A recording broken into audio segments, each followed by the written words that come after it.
ایک لڑکی جو ہاسٹل میں رہتی تھی۔ الینا ایک یونیورسٹی میں پڑھتی تھی۔ گھر دور ہونے کی وجہ سے اسے ہاسٹل میں رہنا پڑتا اور وہ زاہد نامی لڑکے کے ساتھ رہتی۔ دونوں صبح ایک ساتھ یونیورسٹی جاتے اور واپس آ کر میاں بیوی کی طرح رہتے، جسے آج کل گرل فرینڈ اور بوائے فرینڈ کہتے ہیں۔ زاہد کے دوست گھر پر آتے تو الینا ان کے لیے چائے، روٹی، پانی سب کچھ کرتی جیسے ایک بیوی کرتی ہے۔ یہ وہی الینا ہے جو گھر میں کسی کو پانی کا گلاس بھی نہیں دیتی تھی۔ الینا کو اس کی سہیلیوں نے بہت سمجھایا کہ یہ سب کچھ جو کر رہی ہے یہ غلط ہے، تو وہ ان کو یہ کہہ کر ٹال دیتی کہ یہ میری زندگی ہے، جو بھی کروں آپ کون ہوتی ہیں مجھے روکنے والی۔ الینا یہ سب اتنی چالاکی سے کر رہی تھی کہ اس کے ماں باپ کو اس بارے میں کچھ علم نہ تھا۔ وہ اکثر زاہد سے کہتی تھی کہ اب ہم شادی کر لیتے ہیں، تو زاہد ہنس کر کہتا کر لیں گے، اتنی جلدی کیا ہے۔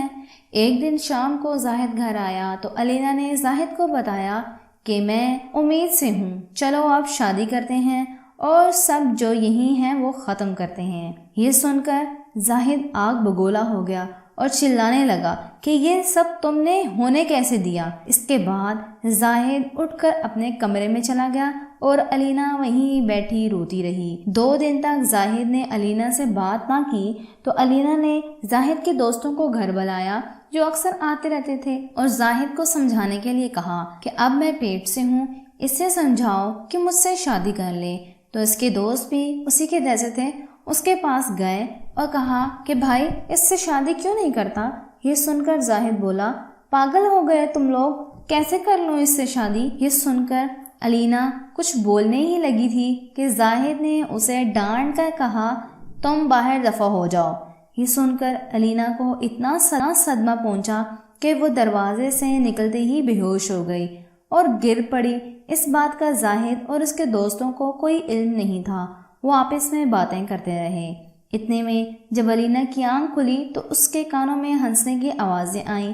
زاہد کے دوست اس سے پوچھ رہے تھے کہ بھائی تو اس سے شادی کیوں نہیں کرتا، تو وہ ہنس کر کہہ رہا تھا کہ بھائی مجھے کیا پتا وہ بچہ میرا ہے بھی کہ نہیں، کیا پتا وہ تم میں سے کسی کا ہو۔ جو لڑکی اپنے ماں باپ کو چھوڑ کر ان کی عزت کا خیال کیے بغیر میرے ساتھ یہ سب کچھ کر سکتی ہے تو کسی اور سے کیوں نہیں، لیکن کیا کروں، اب الزام تو میرے اوپر ہی لگانا ہے نا۔ 2 دن میں اسے ہسپتال لے جا کر بچے والا کھاتا تو صاف کرواتا ہوں اور پھر 1-2 سال اور اس کے ساتھ مزے کر کے چھوڑ دوں گا، اور تم سب جتنے حاجی بنے پھرتے ہو نا، تمہارا بھی مجھے سب پتا ہے۔ اتنے میں ایک دوست بولا کہ یار پھر ہمارا حصہ کب دے رہے ہو، تو اس نے کہا کہ بس یہ بچے والی پریشانی سے جان چھوٹ جائے تو آپ کا حصہ بھی مل جائے گا۔ آج ہی میں اس کے پاس جاؤں گا تو اس کی چوری سے ویڈیو بنا لوں گا، پھر اسے بلیک میل کریں گے اور جو چاہے کرنا اس کے ساتھ، وہ ہماری رکھیل بن کر رہ جائے گی۔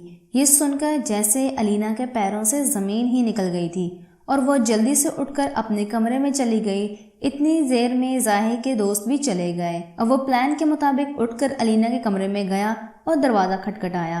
الینا نے دروازہ کھولا۔ زاہد نے ہنستے ہوئے الینا کو گلے لگایا اور کہا آج میں اپنی جان کو خوش کرتا ہوں، مجھ سے ناراض ہے۔ یہ کہہ کر زاہد نے اپنی شرٹ اتاری اور بیڈ پر لیٹ گیا۔ الینا بھی اب پوری تیاری کے ساتھ اٹھ کر اس کے اوپر گئی، جبکہ وہ سب کچھ جان گئی تھی۔ اس نے چھری نکالی اور زاہد کے سینے میں اتار دی۔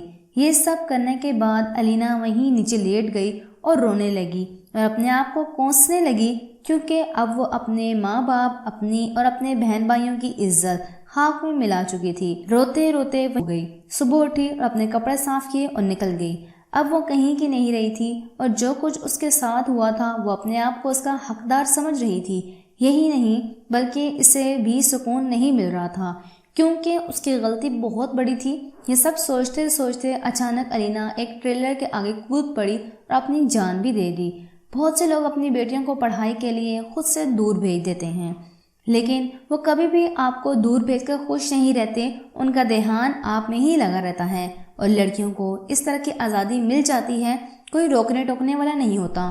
ان میں سے کچھ تو خود کو کنٹرول کر لیتی ہیں اور ایسے کاموں سے بچ جاتی ہیں، لیکن زیادہ تر ایسی ہی لڑکوں کے چکروں میں آ کر خود کو تباہ و برباد کر لیتی ہیں۔ خدا کے لیے اپنے ماں باپ، بہن بھائیوں کی عزت کا خیال کیجیے، ان کی اس امید کا خیال کریں اور حوصلے کا خیال کریں جس کے ساتھ وہ آپ کو اکیلا بھیجتے ہیں۔ آج کی اخلاقی کہانی پسند آئی ہو تو مزید سبق آموز کہانیوں کے لیے چینل کو سبسکرائب کر لیجیے۔